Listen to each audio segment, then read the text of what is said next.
video also makes clear that Officer Pantaleo's original efforts to take Mr. Garner into custody were appropriate, and that he initially attempted two maneuvers sanctioned by the police department. Officer Pantaleo first grabbed Mr. Garner's right wrist and attempted an armbar technique in preparation for handcuffs to be used. Mr. Garner immediately twisted and pulled and raised both of his hands while repeatedly telling the officers to not touch him. Officer Pantaleo then wrapped his arms around Mr. Garner's upper body. Up to that point in this tense and rapidly evolving situation, there was nothing to suggest that Officer Pantaleo attempted to place Mr. Garner in a chokehold. But what happened next is the matter we must address. The two men stumbled backward towards the large plate glass window, the storefront behind them, and Officer Pantaleo's back made contact with the glass, causing the window to visibly buckle and warp.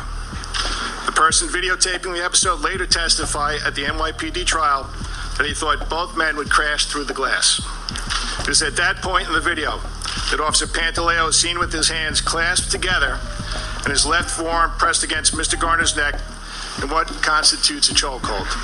The NYPD court ruled that while certainly not preferable, that hold was acceptable during that brief moment in time because the risk of falling through the window was so high.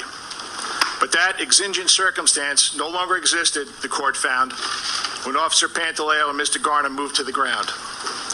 As Mr. Garner balanced himself on the sidewalk on his hands and knees, Deputy Commissioner of Trials Rosemarie Maldonado found that Officer Pantaleo consciously disregarded the substantial and unjustifiable risk of maneuver explicitly prohibited by the department.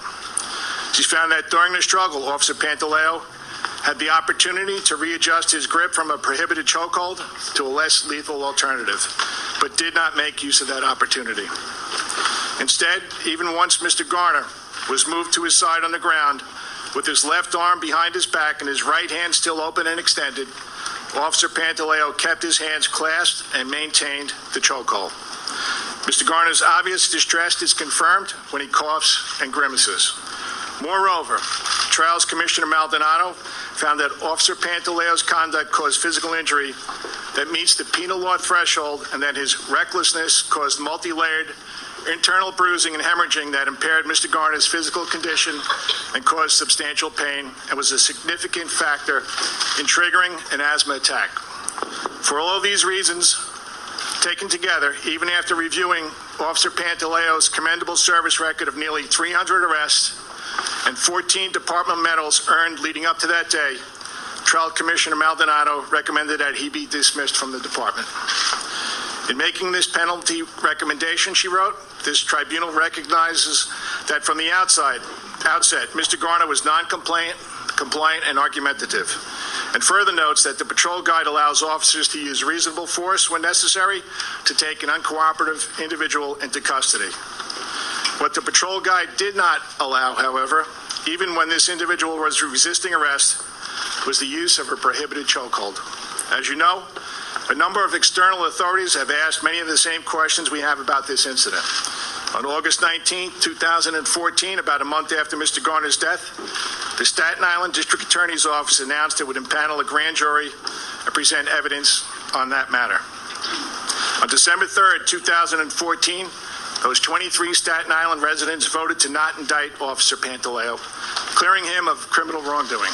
That same day, the United States Attorney General announced that the U.S. Department of Justice would conduct its own investigation into Mr. Garner's death and way bringing federal civil rights charges against Officer Pantaleo. In the intervening years, the Justice Department made ongoing requests to the NYPD asking us to delay our internal disciplinary process until its civil rights investigation was complete. And we honored those requests as their process stretched from one administration to the next, with no action by federal prosecutors. And so on July 21st, 2018, we decided to begin NYPD proceedings. Members of the public in general and Mr. Garner's family in particular have grown understandably impatient. The trial began on May 13, 2019. On July 16, 2019, one day before the 5-year statute of limitations expired, the Justice Department announced it would not file federal charges against Officer Pantaleo. Then, on August 2, 2019, with Officer Pantaleo's NYPD trial concluded, Trials Commissioner Maldonado ruled that Officer Pantaleo's use of a prohibited chokehold was reckless and constituted a gross deviation from the standard of conduct established for a New York City police officer.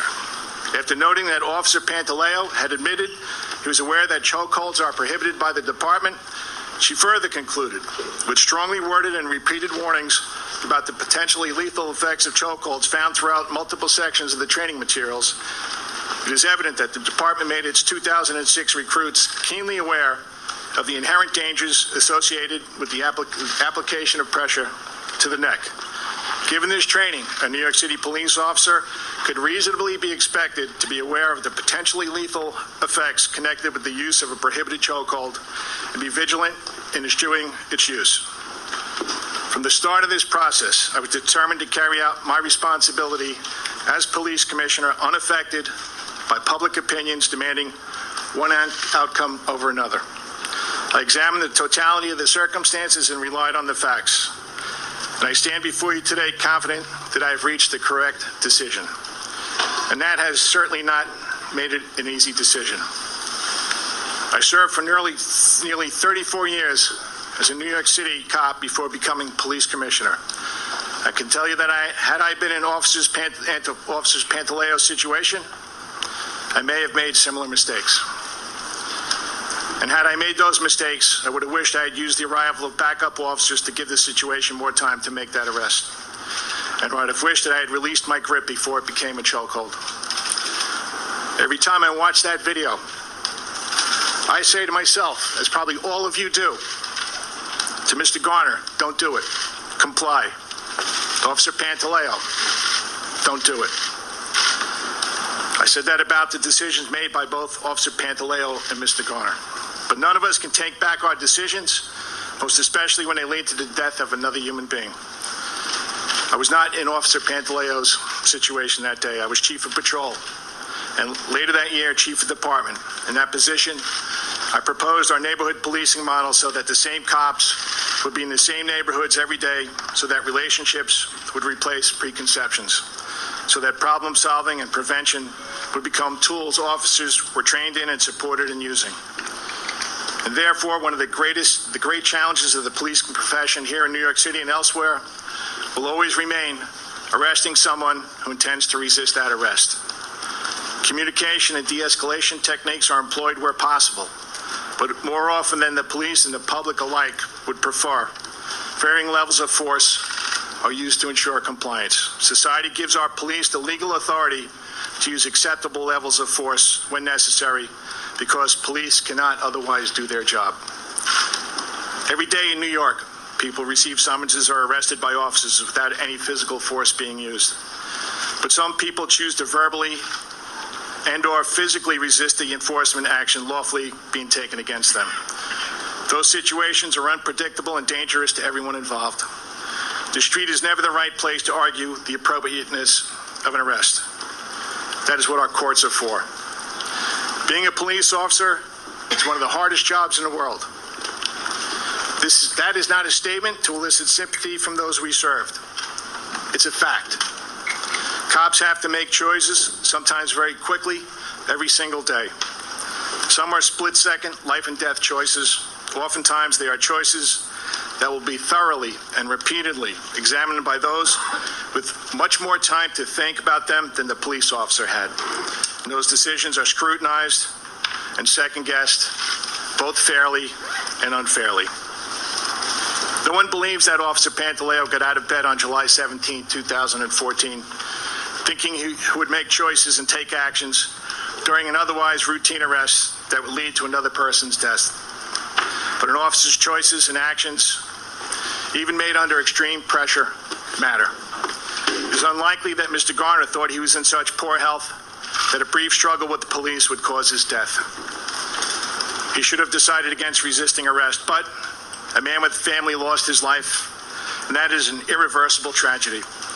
And a hardworking police officer with a family, a man who took this job to do good, to make a difference in his home community, has now lost his chosen career.